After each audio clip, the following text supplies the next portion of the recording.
Hey everyone, how you doing? Welcome to another movie vlog. Well, I got requested to do this specific movie, and, well, I'm a big comic book nerd, so let's get into Batman v Superman: Dawn of Justice. This is actually the second film in the new DC Extended Universe, being a sequel to Man of Steel. Yes, it is a thing. The DC Extended Universe is not like the Marvel Cinematic Universe. It doesn't have to follow its own formula. I'll save that later, but right now, let's talk about the movie. So, this movie takes place 18 months after the events of Man of Steel. Around that same time, it's been 20 years since Bruce Wayne has become the Dark Knight himself, Batman. Everyone in Metropolis has been split apart to know who Superman really is. Is he either a god? Is he a Satan or some sort? But no one can tell because after all the battle damage that he had when he fought Zod at the end of the first film, I don't know what to say because all that destruction equals hell. But at that time, Bruce Wayne also thinks that he is a threat because he doesn't know who the hell he is. Is he from a different planet? Is he actually born here? It just doesn't scratch his brain yet. But as the world's greatest detective, he actually found out soon that Clark Kent and Superman are the same thing. But, yeah, well, I know he can figure that out because he's really that smart. So the main premise of this movie is very simple. Is Superman really a savior for all of us in Metropolis, or is he a big threat trying to kill all of us? But, of course, you might know that this movie will answer all those questions. When I saw this movie in theaters, it was surprisingly good. I mean, I really like it. It's not really that amazing or anything, but it was really good. It had me at the edge of my seat. The cast is pretty good. Ben Affleck as Bruce Wayne / Batman. He was the perfect choice for Batman. I give an acceptance and forgave him for Daredevil and Geely and all those bullshit stuff that he did. Henry Cavill as Superman, I had to admit that I didn't like him in Man of Steel, but in this movie, he rose it from a 5 to an 8.5. I consider that pretty good. But then we got Gal Gadot as Wonder Woman, and, well, her point in this movie is actually not that bad. Yeah, I know that a lot of people have mixed feelings about all the casting in this movie. Ben Affleck as Batman because of Geely and Daredevil. Jesse Eisenberg as Lex Luthor, which of course I'll get to later. But they think he was too young as him. And Gal Gadot as just a fashion model just for eye candy, thinking that she will not be good as Wonder Woman. But I want to disagree with all the casting decisions. I say they did pretty good. I don't believe I see them as who they are. I see them as the DC characters that are from the movie.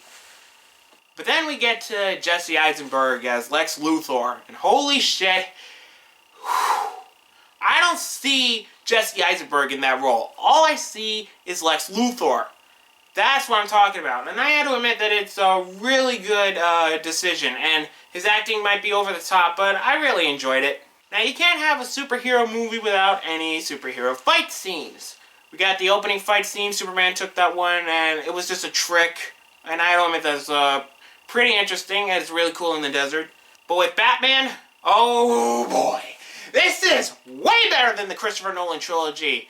I had to admit that following the source material makes it much better. And I really had a kick to it. Because, well, if you compare Ben Affleck's fighting as Batman to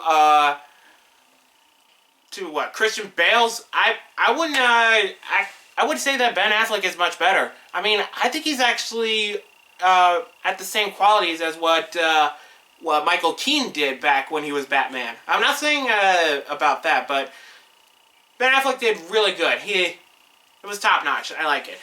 So to make this simple, that this movie actually takes the plots from The Dark Knight Returns and The Death of Superman. Yes, of course, that is very obvious because of Batman's costume is from The Dark Knight Returns, and I'm not going to say what happened with Superman because if you read both of those stories, then you gotta know what happens. Which brings us to the villain of this movie. Well, it's not just Lex Luthor. It's Doomsday. Oh boy, Doomsday. But I gotta admit, he ain't no abomination.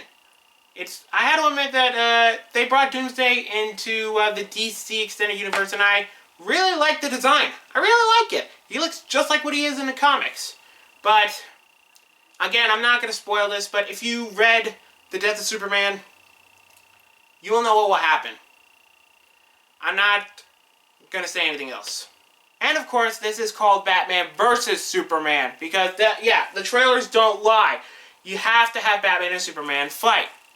Is it worth it? Of course it is. That fight was out of its world. I really liked the choreography, how they went with. Overall, I had to say that I really enjoyed this movie. I just hope that the critics can open their fucking minds. I'm just saying that the critics are stupid. I mean, on Rotten Tomatoes, they got a 30% rating. And why is that? Because they are Marvel suck-ups. They want to have a Marvel-like movie. They're treating it that this movie is too dark. If this is DC, they take it serious. If you want a comedy comic book movie, you could go to Marvel if you want. But I'm just saying that DC knows how to take things seriously. I mean, if you want another serious series that is from Marvel, I mean, I prefer the Captain America movies. I mean, that takes the serious roads very well. But, serious and dark or not, I still had a lot of fun with it. The critics are absolutely wrong with this movie. It doesn't deserve a 30% rating.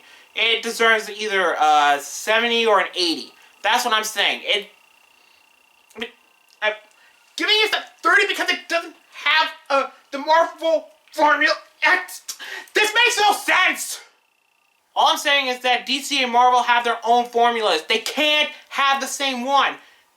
Because Warner Brothers have their own thing and Disney have another. Just shut the fuck up, okay? It's just stupid. Overall, I have to say is that, is Batman vs. Superman worth the money? I say yeah, it does deserve the money. It's a really good comic book movie. It takes the source material very well. Zack Snyder is a really good director. Since he's a comic book geek, I had to agree that he did a really good job with making this movie. For $250 million and taking a year and a half to try to film this, I think it was worth the wait. Well, that about wraps it up with all my thoughts on Batman v Superman: Dawn of Justice. Until next time, take care everyone.